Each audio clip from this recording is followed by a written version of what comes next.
जय हिंद दोस्तों, स्वागत है आपके अपने यूट्यूब चैनल टीचिंग क्लास 123 पर। हाँ दोस्तों, हम आप लोगों को इस वीडियो में बताएंगे कि बीएससी एग्रीकल्चर थर्ड सेमेस्टर का जो पेपर स्टैटिकल मेथड का था, मैथ का पेपर था, वो सॉल्व हो चुका है। देख लीजिए, आप भी अपने जो है क्वेश्चन को मिला लीजिए। बहुत ही आसान तरीके से देखिए दोस्तों, इसमें जो पहला क्वेश्चन दिया है, पहला क्वेश्चन इसमें जो दिया है देखिए, इसमें पहला क्वेश्चन दिया है, यदि एक अचर राशि यदि एक अचर राशि 5 समूह के प्रत्येक अवलोकन से आए तो नए समूह का प्रसारण कहलाता है। तो नए समूह का जो है प्रसारण कहलाता है। तो शून्य जो इसमें है डी वाला आपका राइट आंसर हो जाएगा। 5 बढ़ जाएगा। क्वेश्चन संख्या 2 देखिए। यदि ए और बी दो घटनाएं हों तो ए और बी एक साथ घटने की प्रक्रिया क्या कहलाएगी? एक साथ घटने की जो प्रक्रिया है वो क्या कहलाएगी? तो आपका जो राइट आंसर है सी वाला हो जाएगा। पी ए यू, बी वाला सी वाला आपका राइट आंसर हो जाएगा। क्वेश्चन संख्या 3 देखिए। किसी अनुमाकन का पूर्वाग्रह हो सकता है।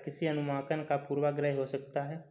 तो इसमें आपका जो राइट आंसर है वो केवल धनात्मक हो सकता है। ए वाला आपका राइट आंसर है। आप लोग भी अच्छे से मिला लीजिए। हाँ दोस्तों, अगर कोई क्वेश्चन बाय चांस मिस्टेक हो जाए तो आप कमेंट करके बता दीजिए, और बाय हाथी कमेंट ना कीजिए।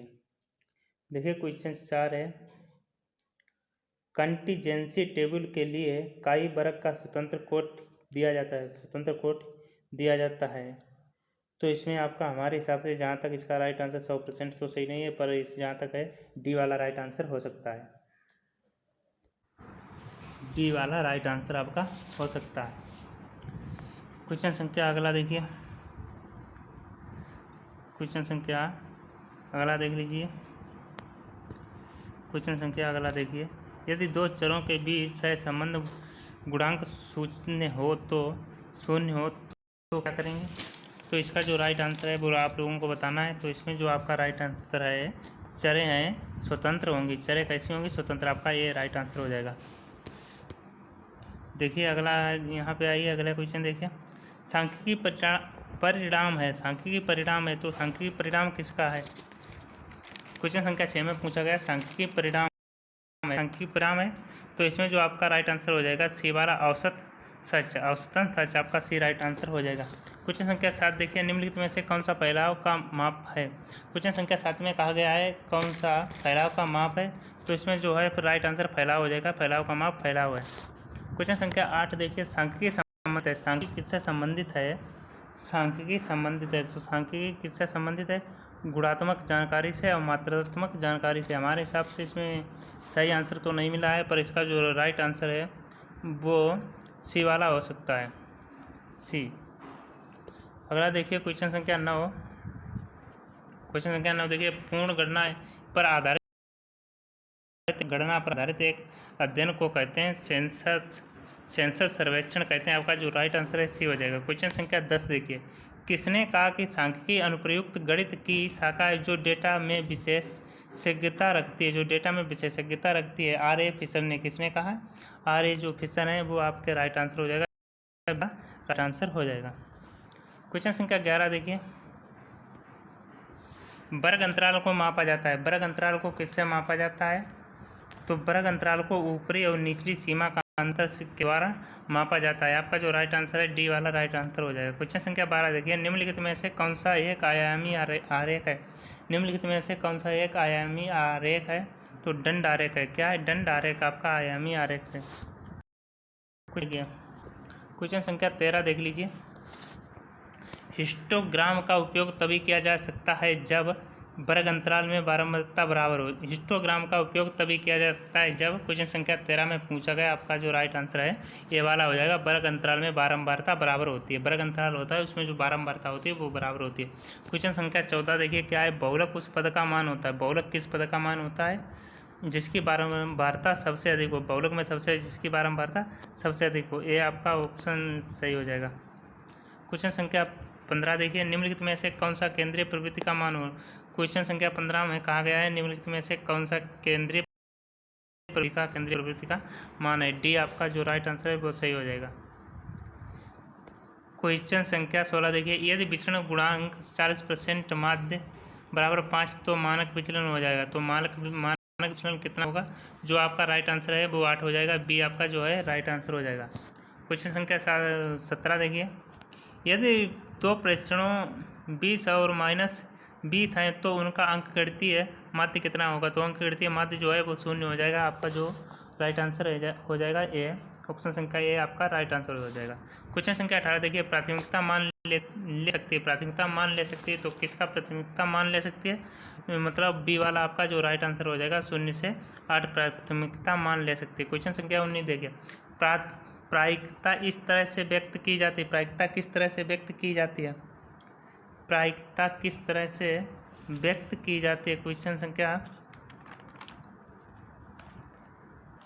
19 देखिए, प्रायिकता किस तरह से व्यक्त की जाती है?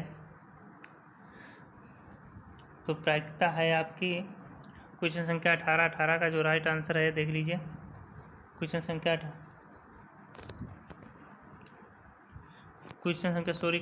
18 एक बार फिर से देखिए, प्रायिकता मान ले सकती है। प्रायिकता मान ले सकती है तो किसका प्रायिकता मान ले सकती है? 0 से 1 का प्रायिकता मान ले सकती है।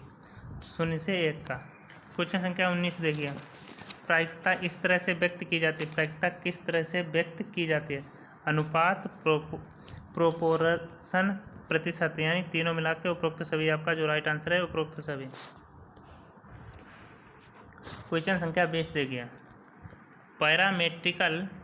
पैरामेट्रिक बंटन का एक परिवार जिसमें और विचरण के बराबर है प्रसामान्य क्या हो जाएगा? प्रसामान्य आपका जो सी वाला आंसर है वो राइट हो जाएगा। क्वेश्चन संख्या 21 देखिए, किस बंटन की माध्यिका एवं बहुलक माध्य के बराबर होती है? किस बंटन की जो माध्यिका है, किस बंटन की माध्यिका एवं बहुलक माध्य के बराबर होती है? प्रसामान्य बंटन की। किसकी? प्रसामान्य बंटन की। आपका जो राइट आंसर हो जाएगा वो ये हो जाएगा।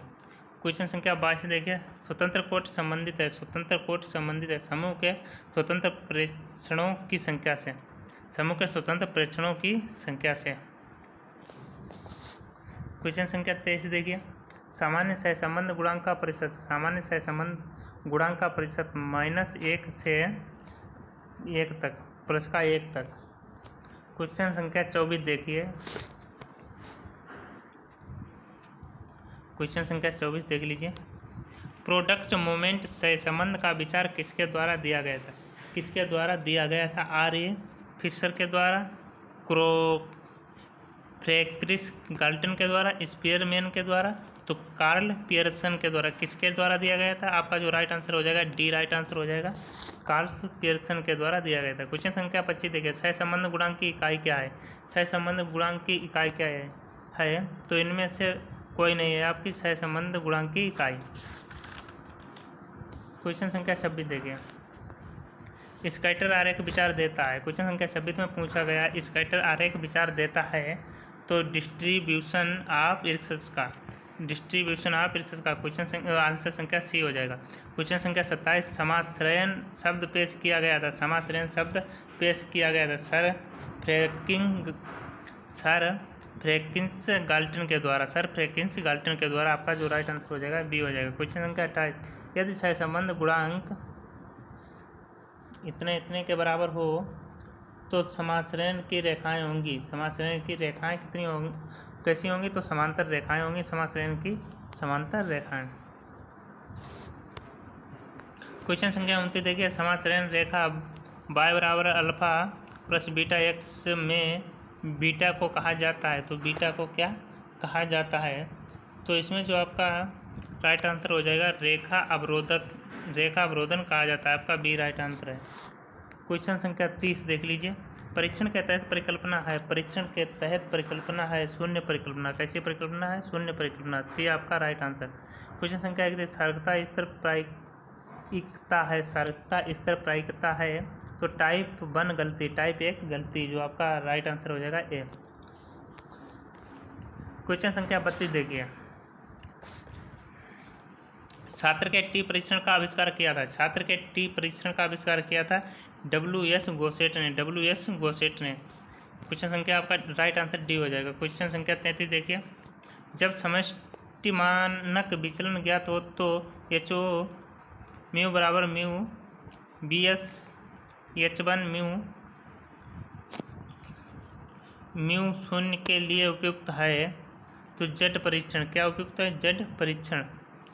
क्वेश्चन संख्या 34 देखिए, युग्मित टी परीक्षण तब लागू होता है जब दो नमूनों के अवलोकन होते हैं। जब दो नमूनों के अवलोकन होते हैं युग्मित। कैसे होते हैं? युग्मित।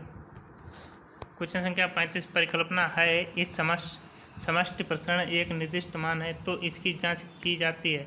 तो इसकी जांच की जाती है किसके द्वारा की जाती है? काय-वर्ग के द्वारा इसकी जांच की जाती है। आपका सी राइट आंसर। क्वेश्चन संख्या 36 n अवलोकनों के युग्मों पर आधारित युग्मित टी परीक्षण के लिए सांख्यिकीय टी के लिए स्वतंत्र कोड n-1 आपका बी राइट आंसर हो जाएगा।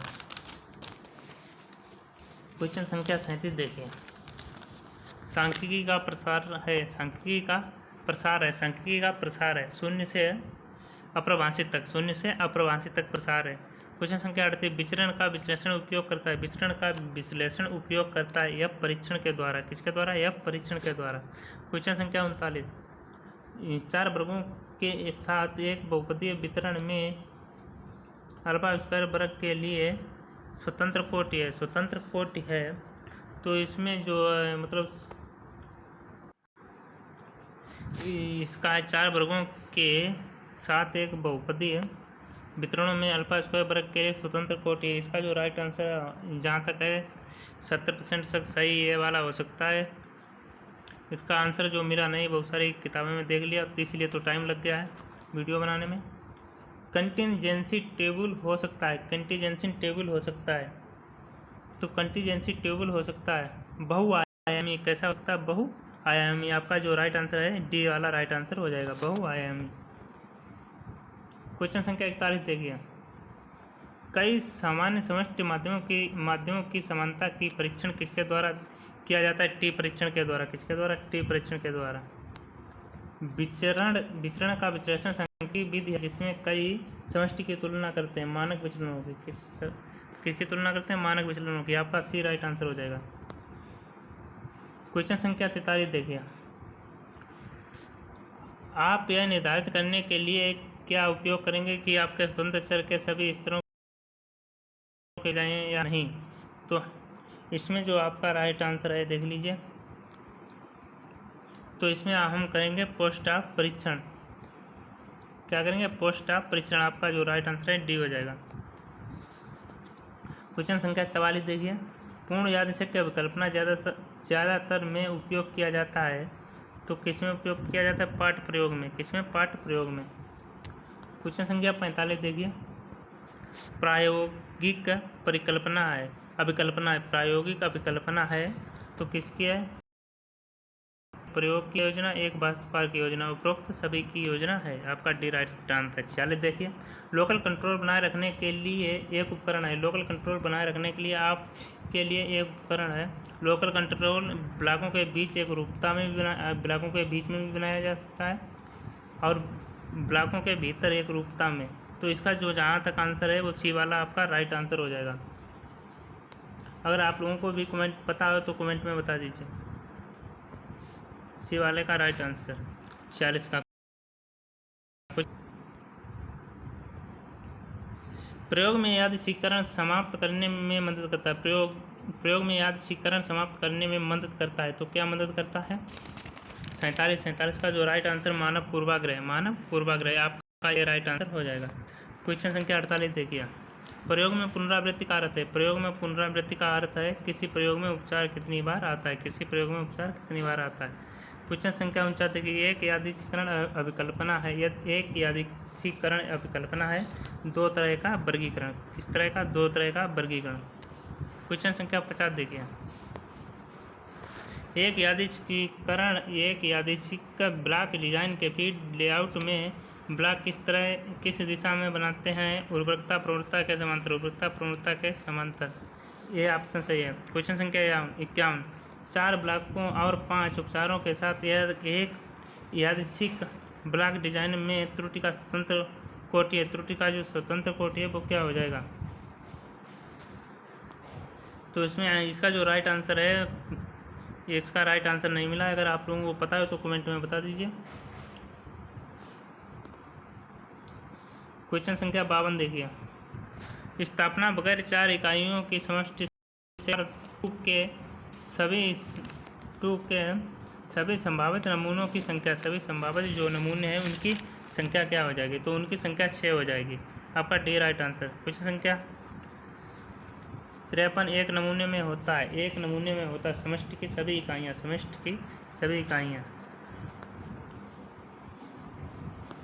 एक नमूने की चयन प्रक्रिया जिसमें कई प्रायिकता शामिल नहीं हैं के रूप में जाना जाता है। तो व्यक्तिपरक चयन के रूप में आपका सी राइट आंसर। क्वेश्चन संख्या 55 सैम्पलिंग फ्रेम शब्द का प्रयोग किया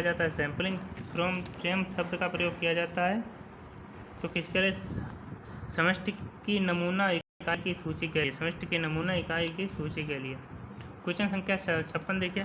प्रतिस्थापन के साथ साधारण यादृच्छिकरण नमूने में वही नमूना इकाई की नमूने में शामिल किया जा सकता है केवल एक बार। बी आंसर आपका सही है। क्वेश्चन संख्या 57 देखिए।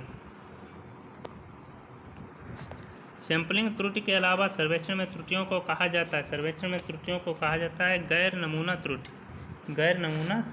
क्वेश्चन संख्या 58 एक नमूना ले सकता है तो निश्चित मान भी ले सकता है, कोई भी मान भी ले सकता है। एक नमूना में निश्चित भी कर सकते हैं और कोई भी मान भी बना सकते हैं। नमूना ही होता है। तो इसका जो राइट आंसर है हमारे हिसाब से सी राइट आंसर हो जाएगा। यादृच्छिक संख्या में कौन से गुण है? यादृच्छिक संख्या में कौन सा गुण है? स्वतंत्रता के गुण है यादृच्छिक संख्या में। संख्या 7 देखिए। एक पासे को फेंकने पर 5 आने की प्रायिकता क्या है? 1/6। 5 आने की प्रायिकता क्या है? 1/6।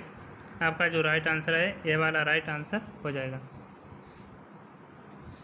हाँ दोस्तों, अगर आप लोगों को वीडियो पसंद आए तो ज़्यादा से ज़्यादा लाइक शेयर सब्सक्राइब करना ना भूलें।